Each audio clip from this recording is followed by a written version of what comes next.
É isso, Luciana. O Brasil tem adotado uma postura de neutralidade em relação à guerra entre Israel e Hamas. E é para falar dessa postura, sobre a diplomacia brasileira também, que eu converso agora com o presidente da Comissão de Relações Exteriores da Câmara dos Deputados, Paulo Alexandre Barbosa, e com Carlos Zaratini, que também faz parte dessa comissão. Tudo bem? Sejam muito bem-vindos os dois. Obrigada por ter aceitado o convite. Eu vou aproveitar logo esse início do nosso Dois Lados para destacar o seguinte: o quadro vai ser um 2 em 1. A gente vai falar sobre a guerra Israel-Hamas, mas por uma dinâmica dos acontecimentos, hoje uma das pautas principais é essa operação da Polícia Federal contra agentes da ABIN. Eu sei que os senhores também dedicam o trabalho de vocês na comissão sobre inteligência, sobre agências de inteligência aqui no Brasil, sobre isso. Então, vai ser um segundo momento da nossa discussão aqui, falar a opinião de vocês sobre esses servidores da ABIN. Seguindo aqui, Zaratini, Paulo Alexandre, obrigada por estarem aqui conosco na CNN Brasil. O governo brasileiro, vocalizado aí pelo presidente Luiz Inácio Lula da Silva, tem acertado na postura adotada até aqui para conter os ânimos ou resgatar os brasileiros, chegar a uma pacificação dessa guerra Israel-Hamas? Eu começo perguntando para o deputado presidente da Comissão de Relações Exteriores da Câmara, Paulo Alexandre. Tudo bem com o senhor? Tudo ótimo, Brasília. Prazer participar aqui do Dois Lados com você, junto com o Zaratini. Em relação à logística de repatriação dos brasileiros em Israel, do retorno desses brasileiros ao nosso país, acho que o governo agiu de forma adequada, certa. Esses brasileiros tiveram a possibilidade de regressar. Nós mesmos, na comissão, recebemos demanda de alguns brasileiros em Israel que desejavam retornar, e a FAB, o Ministério da Defesa, o Itamaraty, o governo realizou essa operação com êxito e com agilidade. A nossa divergência em relação à postura do governo se dá em relação a essa neutralidade no reconhecimento, especialmente do grupo Hamas como grupo terrorista, né? Sabemos que a ONU tem essa resolução, tem essa decisão. Entretanto, essa é uma decisão do Conselho da ONU. O Conselho de Segurança da ONU, ele é composto por 15 países, dos quais 5 são membros permanentes. E esses membros permanentes têm direito a veto, ou seja, os 10 que são rotativos, que no caso é o Brasil agora presidindo o Conselho, tem mandato de 2 anos, não tem o poder de veto. Então, essa posição de não reconhecer o Hamas como uma organização terrorista se dá em função do poder de veto que a Rússia e a China têm no Conselho de Segurança da ONU. Então, essa justificativa, no nosso ponto de vista, não é aceitável para que o Brasil tenha uma posição igual. Acho que, com tudo aquilo que nós pudemos ver, essa iniciativa do grupo Hamas, que violentou milhares de israelenses, milhares de vidas perdidas, nós vimos cenas chocantes, crianças sendo decapitadas, mulheres estupradas, e na própria carta fundacional do grupo Hamas está lá que o objetivo é acabar com o Estado de Israel, é acabar com o povo judeu. Essa é a missão, é o objetivo do grupo. Então, há mais do que elementos teóricos, elementos concretos para, sim, promover esse reconhecimento, e eu acredito que uma posição enérgica, firme, incisiva do Brasil nesse reconhecimento do grupo Hamas como um grupo terrorista é essencial diante do mundo, até porque nenhuma decisão de órgão multilateral pode sobrepor a legislação brasileira. Nós temos aqui uma lei antiterrorista de 2017 que tipifica atos terroristas, e esses atos praticados pelo grupo Hamas são mais do que enquadrados na lei antiterrorista aqui que nós temos em vigência no nosso país. Certo. Deputado Zaratini, o senhor também como integrante da Comissão de Relações Exteriores, na sua avaliação, o Brasil erra ou acerta, ou tem acertado ou errado até agora, nessa postura diante da guerra Israel-Hamas? Faltou o Brasil ser mais contundente quanto ao repúdio e condenação dos atos do Hamas? Boa tarde, Brasília. Boa tarde, Paulo Alexandre. É um prazer conversar com vocês, conversar com os ouvintes da CNN. Eu quero dizer que a posição do Brasil tem sido absolutamente correta.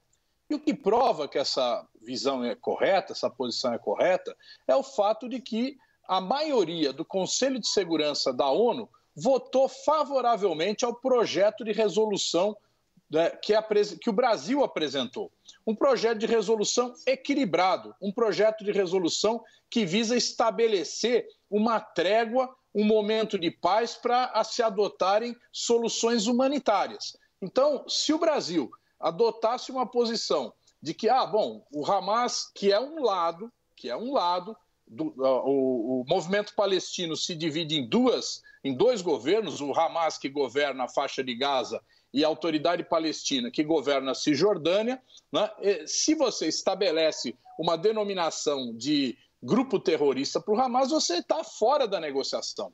Então, é necessário manter a negociação. E esse entendimento foi fundamental para o Brasil obter essa maioria do Conselho de Segurança, onde houve o veto dos Estados Unidos. Os Estados Unidos estão tentando fazer uma diplomacia paralela e sequer tem conseguido dialogar com os outros países árabes. A Jordânia, a Arábia Saudita e outros países e o Egito se recusaram a receber o Biden, né? Esse é o resultado da política diplomática americana. Então o Brasil tem acertado, né? E nós temos que ter um cuidado muito grande, porque aqui no Brasil nós temos uma comunidade palestina bastante grande, bastante ampla, e estabelecer uma denominação do Hamas como grupo terrorista pode levar a extensão do conflito aqui no território brasileiro, com pessoas que nada têm a ver com o Hamas sendo classificadas como terrorista.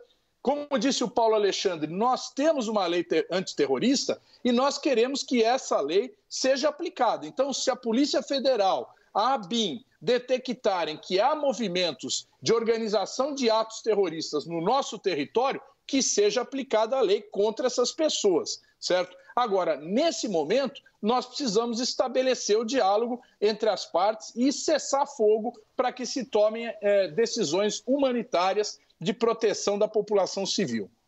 Olha, nessa etapa do nosso Dois Lados, para a gente esgotar o tema Israel-Hamas, eu queria saber dos senhores os próximos passos. Então, ouvindo o parlamentar que é do PSDB, que se coloca aí na borda de oposição ao governo, e o outro parlamentar que é do PT e, obviamente, é governista, o que vocês acham que seria mais producente, né? Seria mais correto por parte do governo agir a partir daqui. A gente não vai entrar numa matemática da morte tentando dizer que um lado está mais errado do que o outro porque tem matado mais pessoas do que o outro lado, né? Contabilizando assim, tentando contabilizar a culpa, quem tem mais culpa, qual lado é mais errado nessa história. Eu quero saber de solução para que o Brasil, de fato, consiga confirmar a sua posição pacifista, esse protagonismo de ir a outros países. No sábado mesmo, amanhã a gente tem encontro no Egito e tentar, pelo menos, diminuir o nível de hostilidade naquela região. O que o Brasil tem que fazer a partir de agora? O que deverá defender?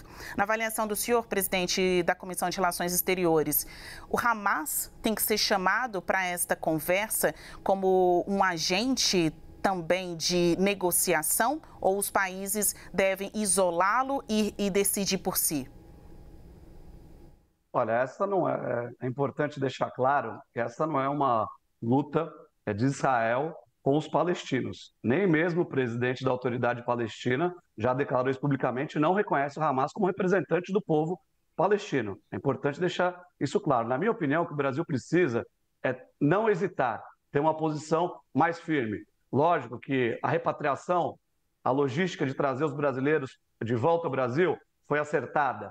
A resolução proposta no Conselho de Segurança da ONU é acertada. O que o Brasil propôs foi o quê? Foi um cessar-fogo e a abertura do corredor humanitário. São medidas sensatas e equilibradas. Mas o Conselho da ONU, que é composto por 15 países, nós tivemos 9 votos nessa resolução.